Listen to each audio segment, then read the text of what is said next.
We have perpetual adoration at my parish. I'm the only church in the whole Diocese of Erie with perpetual adoration. And again, we got it because I'm a persistent type person. We had an old bishop, Bishop Troutman, great man, but we didn't always see eye to eye. I don't know if you could ever imagine that. But I asked him if I could start perpetual adoration. He goes, no.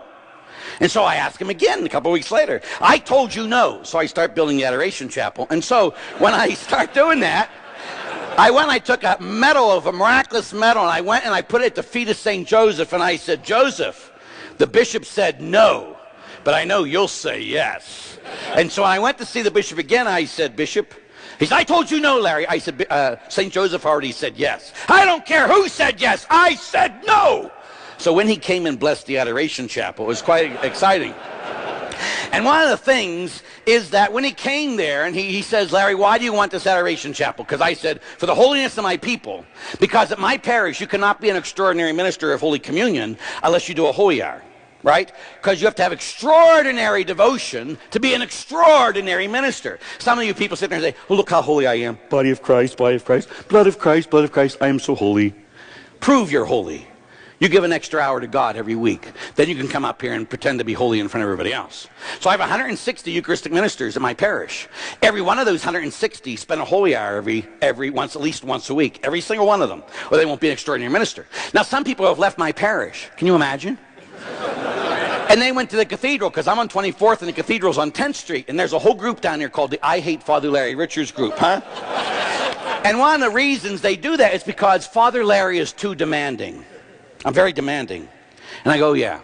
When you're dying on your deathbed, you're going to be really mad that your pastor told you to spend an extra hour a week with Jesus Christ.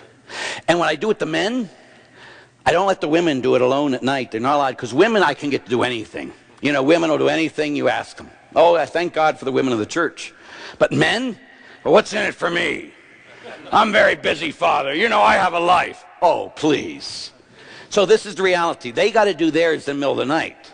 That's when I do mine. Like yesterday when I got here, I woke up at 2:30 in the morning, did my holy hour from 3 to 4, had mass, took a shower, and went to the airport and came here.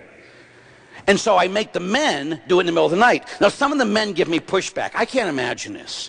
Can you imagine giving me pushback because I'm telling them they have to pray an hour in the middle of the night once a week? And every time they do that, I say, okay, guys, oh, who am I? I know. I am so like, someone's over there said, Father, you're out of touch. Really?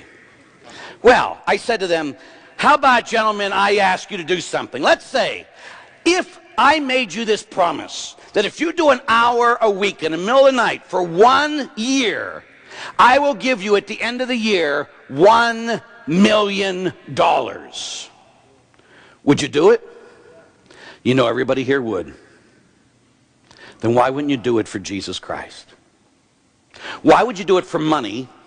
Gladly. Do you mean, Father, the only thing I got to do is pray for 1 hour in the middle of the night, once a week for a year, and you're going to give me $1 million?